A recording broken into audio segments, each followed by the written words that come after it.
Now, this is now video number 7 in our series on shamanism. I call it the world's largest religion.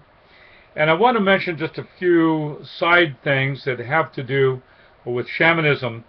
And one of these is the concept of the smith. It's called the craft of the smith. This is the smith who builds things with fire, uses fire, heat, and molds metal, particularly weapons, swords, and knives, and so on. So this is the craft of the smith, this little section. The worker of fire and metal is the smith, and he ranks immediately after the shaman's vocation in importance. Smiths and shamans work together in many cultures. Smiths are said to have power to heal and even to foretell the future. In their turn, the smiths are constantly threatened by evil spirits. That's a very interesting admission, but that appears in the literature, and so admits that the presence of the evil spirits. They simply don't know much about them. The smiths' tutelary spirits, or gods and spirits, do not merely help them in their work, they also defend them against evil spirits. Like the smiths, the shamans are masters over fire. But the shaman's power is greater than that of the smith. The smiths work with fire in forging their tools, and fire control is central then, and power over fire and protection from fire become a symbol of shamanistic power and prestige. And then a concept called magical heat. It's something the shaman over heat can control. Shamans are not merely masters over fire, they can also incarnate the spirit of fire to the point where, during seances, they emit flames from their mouths, their noses, and their whole bodies. The idea of mystical heat is not exclusive possession of shamanism. It belongs really to magic in general. Often the shamanic ecstasy is not attained until after the shaman is heated. There is every reason to believe that the use of narcotics was encouraged by the quest for magical heat. The smoke from certain herbs and the combustion of certain plants had the virtue of increasing power. The narcotics indwelt person or imbibed person grows hot. Narcotic intoxication is burning. It was only a simple development for the use of mechanical means to obtain the inner heat that could lead to trance. Concept of the bridge. The bridge is a means of crossing difficult passages connecting earth and heaven.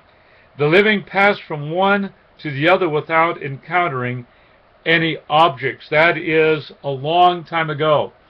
According to the myths of shamanism, many in primordial kind of periods of time, people could do that, could cross back and forth.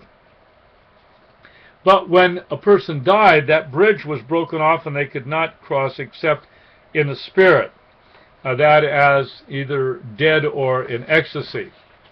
By crossing in ecstasy, the dangerous bridge that connects the two worlds and that only the dead can attempt, the shaman proves by doing this that he is spirit, and really is no longer a human being, and attempts to restore the communication between this world and heaven. In those attempts that only the shaman can do, there is tremendous power there. A myth that supports this concept is that the shaman can do today in ecstasy what could at the dawn of time be done by all human beings. All humans could go up to heaven and come down again without recourse to trance. The shaman's ecstasy reestablished the primordial condition of all mankind. Here then is a restoration to ancient customs. Once again is found a connection with the opening chapters of Genesis. Before the rebellion against God, the fall, known as the fall, the breaking of the single command of not eating of the fruit of a certain tree, humans were living in the presence of their Creator.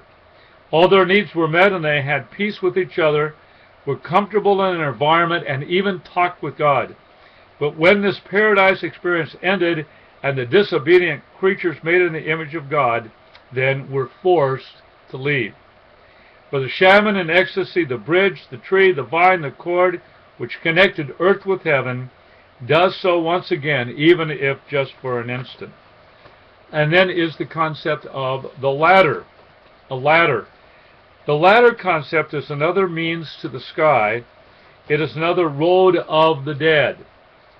In addition to the ladder as a way to heaven, there are stairs that reach from earth to sky. The sky can also be reached by fire or smoke, by climbing a tree or a mountain, or ascending by way of a rope or vine, a rainbow, or even a sunbeam. All these symbolic images of the connection between heaven and earth are merely variants of the world tree and the axis mundi. The shaman is a kind of elect or privileged being, but they are not alone in being able to fly up to heaven or to reach it by means of a tree, a ladder, or the like. Other persons could as well, sovereigns, heroes, initiates. The shaman differs from the other privileged categories by the one technique they employ, ecstasy. The shamanic ecstasy can be regarded as a recovery of the human condition before the fall. And that's going to be all for this. There'll be one more, which will be the future of shamanism.